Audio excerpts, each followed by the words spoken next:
Hello and welcome back to Sacred Wellness. I am your host, Terry Ann Russell. Today's conversation is raw, it's honest, and it's something so many people feel, but it's something many people don't say out loud because it's midlife. Sometimes it can feel like a reckoning. Sometimes it's a place where things you believed in, things you've built your life around, really begin to shift. And maybe you're thinking, this isn't your life at all.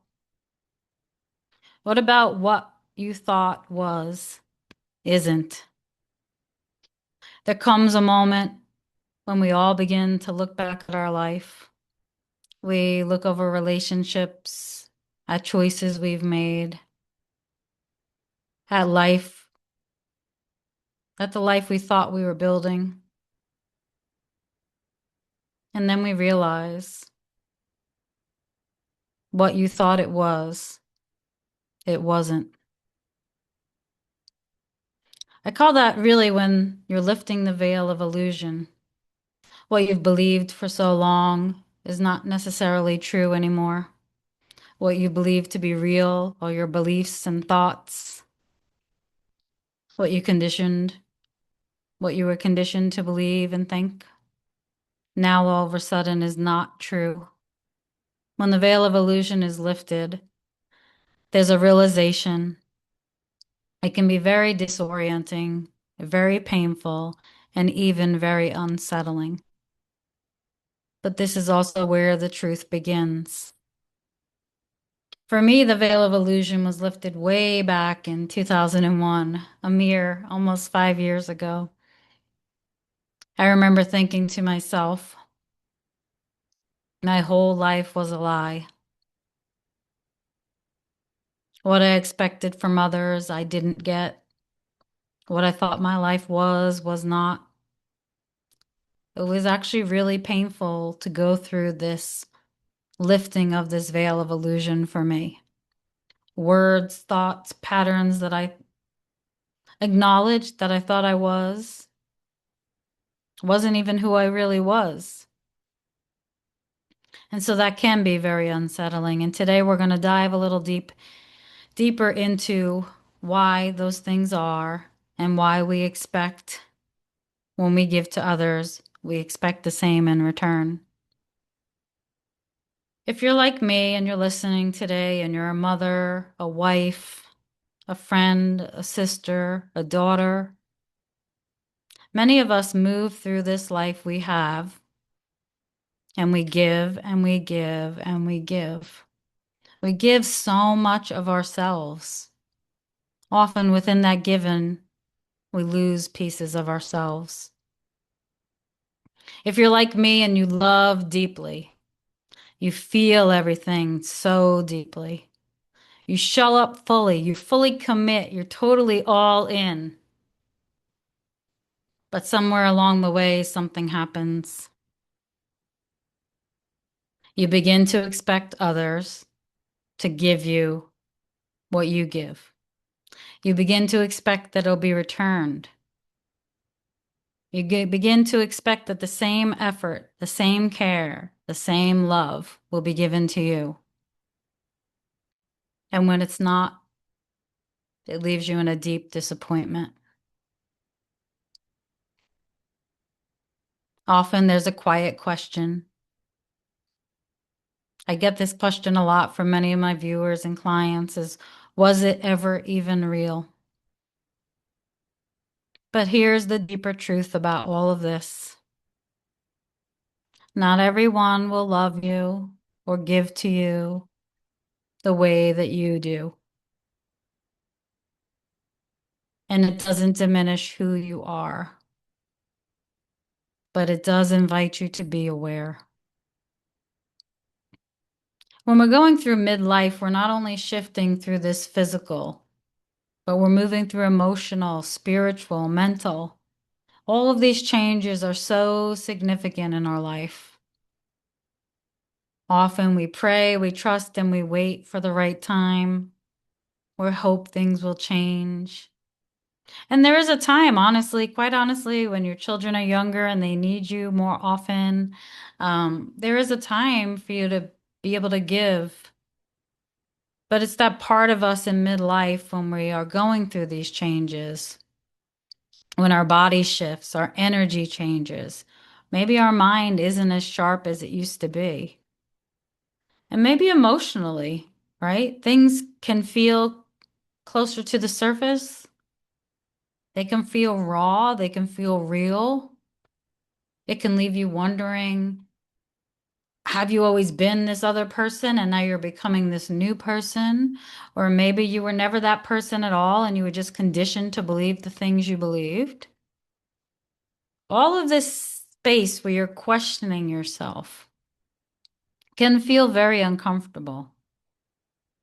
Especially if you're the one, and listen closely, if you're the one who has been holding everything together, if you're the one who's been the masculine, if you're the one that's had to do everything, plan everything, be everything for everyone, where does that leave you now? As I move and I shift through this space in my midlife, I've begun to understand more and more that the masculine identity that I believed I was just conditioning from past relationships, childhood. And as I'm moving into this new, softer area of myself, we're asking that others give us the ability to step down. What if you weren't the one that was holding things together all the time? What if you could just sit back, relax, let go? What if you can let go of the perfection of everybody needing you? Would the world really end if you didn't do everything for everyone? I think often we come to this space in our midlife and we view this as a breakdown. If you remember back in the 70s, it was really prevalent where they talked about women having nervous breakdowns, but it wasn't a nervous breakdown. She was rising. She wasn't breaking down. She was rising up. She was rising up in her energy for that softening to come. What if the person who always took care of everybody else is asking to be taken care of?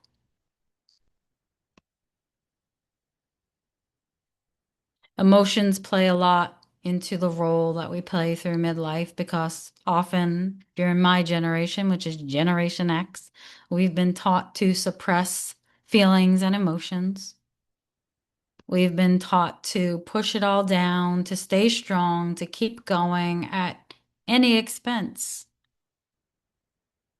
But midlife doesn't allow that anymore. When you're at a place in your midlife, you're being asked to feel. What if you took 5 minutes today, 5 minutes to just stop bypassing what you feel and feel what you need to feel? Acknowledge what you're feeling. Don't bypass what's real. Your emotions are not the problem. Your emotions are the doorway, an opening for you to see midlife, not as a crisis, but as an awakening. And if you're new to me, I talk about sacred wellness and midlife on this channel, and I talk about it with guests, and I share my experiences, and I talk about why these changes are necessary, especially at the point in midlife. Everything you're experiencing, the shifts in your hormones, the discomfort that you're feeling in your body, the awareness that's calling you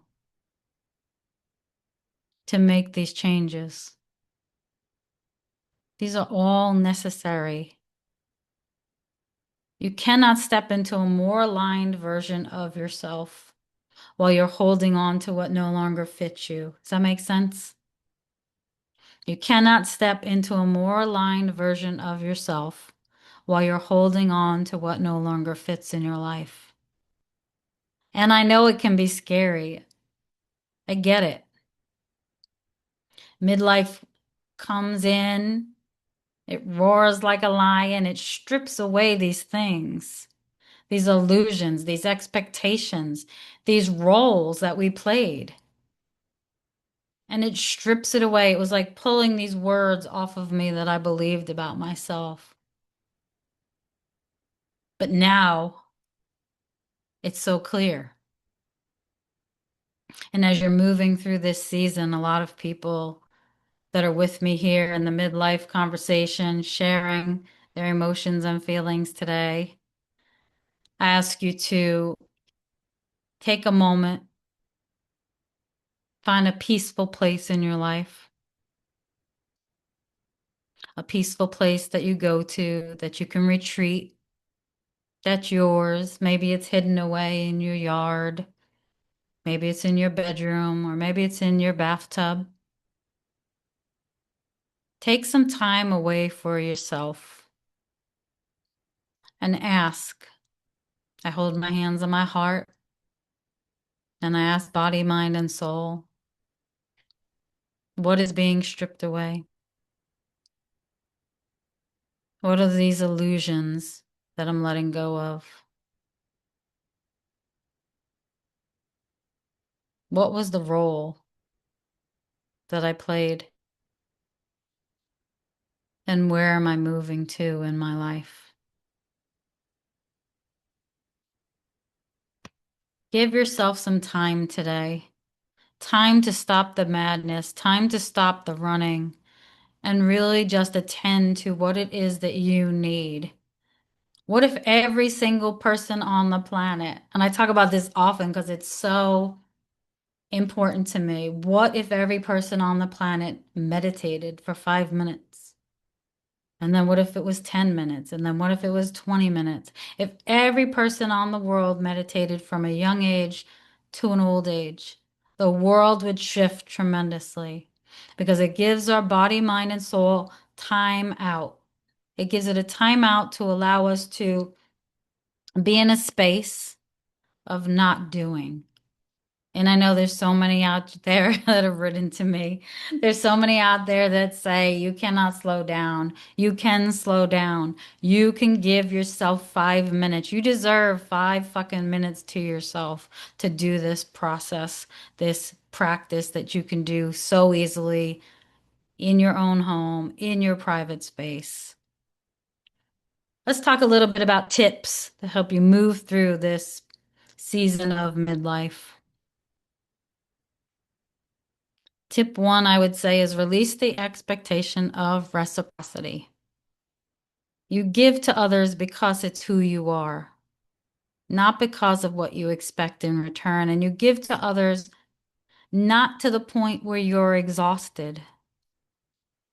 You give what you can give. And you begin to notice where your energy is not being honored. Number two, allow yourself to grieve. I think this was really an important thing that I did at the time that I was going through my midlife awakening, which was the veil of illusion being lifted. Grieving what you thought your life would be at this point in your life. You're never too old to start a new journey. You're never too old to write that book, that new chapter of your life. I think we get stuck sometimes in this space and say, hey, I'm 57. I just turned 57. And we get stuck in a space where it's like, hey, I'm too old to do this. Or I'm too old to make these changes. Or these changes would uproot my family. But you have to be able to grieve what you thought your life would be. And you have to be able to be open to making changes, even if they're small little changes. You grieve what maybe life didn't unfold the way you hoped it would. But you take the time to listen and you take your time to allow yourself to make those changes. Number four, be gentle with your body. One thing I do often is yoga, yoga nidra. Your body is changing. If there's one thing that I know, it's that your body is going through massive changes of hormones, physical, cellular changes, and it's not failing you. You need to learn to rest when it's needed. Your body is calling to you. At every moment of every day, our bodies are also calling to us. Rest when you need to. I'll say it again. The world isn't going to end if you take time to rest. If you take time to move with care. Most of us feel overwhelmed and inundated when we're constantly doing everything for everyone. Where's my mom's out there? You're doing the laundry. You feel like some days the laundry overruns your house. Or cooking the dinner and coming up with the ideas for dinners and who's going to eat what and who doesn't eat what. It all can take an emotional toll on your body unless you make the changes that you want to make in your life. Number 5, honor the emotional depth within you. Do not let anybody tell you you're too emotional, you're too sensitive, you're too aware. I wear my heart on my sleeve, literally. Just allow yourself to feel what you're feeling and know that that awareness is what your strength is.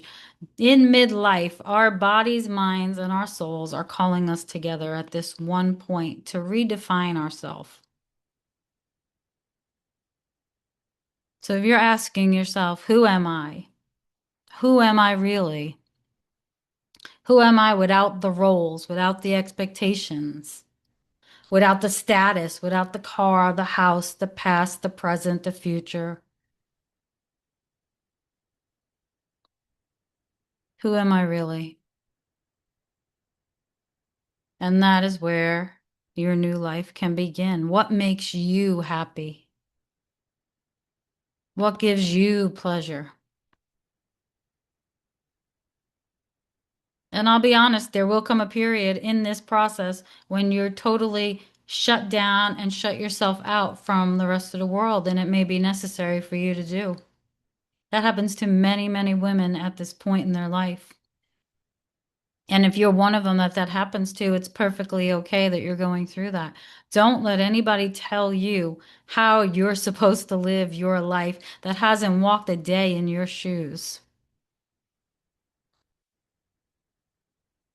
So, what are you really feeling right now? As we've talked about this today, and you're gaining perspective, a bigger perspective about what midlife means, what's real, what is true. Take that time again for yourself today. And I want to thank you for being here with me and for allowing yourself to feel this conversation so deeply as I feel it. If this episode resonated with you, I'd ask that you share it, like it, and subscribe. Spotify, Apple, and my YouTube channels. Share this episode with friends or family that may need to feel seen in this moment. There's many women out there like us that are going through this exact thing right now, and we're being called deeper, on a deeper level, to share it and help others understand it. We're no longer pushing it under the rug.